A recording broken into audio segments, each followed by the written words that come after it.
जनसंवाद न्यूज, सत्य आणि विश्वासाची बातमी। उल्हासनगर कॅम्प नंबर 4च्या श्रीराम चौकात असलेल्या ॲपल बार मधील दारू विक्रीला बंदी घालण्यात आली। रात्रीच्या वेळी राज्य उत्पादन शुल्क विभागाकडून ही कारवाई करण्यात आली।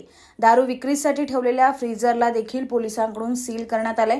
ॲपल बारची मालमत्ता ही मधु तेजवानी यांच्या मालकीची असून ती 2022 पासून रोहित पांडव यांना भाडेतत्वावर देण्यात आली।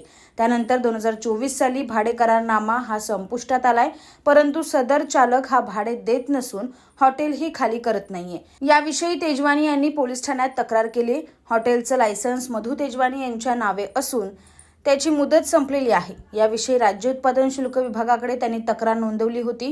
रात्री राज्य उत्पादन शुल्क विभागाच्या पोलिसांनी ॲपल बार मधील दारू विक्री करण्यास बंदी घातली असून हॉटेलमधील असलेल्या फ्रीजरला सील करण्यात आले।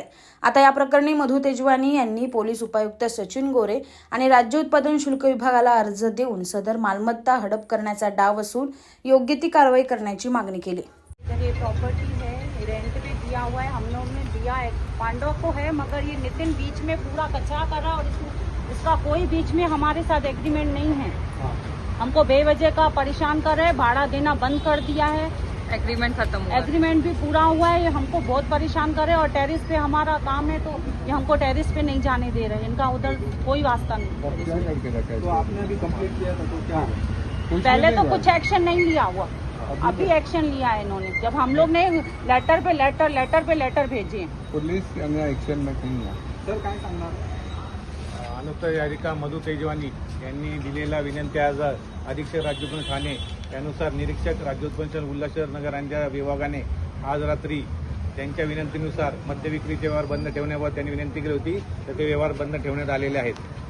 त्यांचा विनंती अर्ज आहे, त्यानुसार कारवाई झालेली आहे। संवाद न्यूज, सत्य आणि विश्वासाची बातमी। आजच सबस्क्राइब करून बेल आयकॉनला क्लिक करा आणि पहा ताज्या घडामोडींचा अचूक अंदाज आपल्या मोबाईलवर।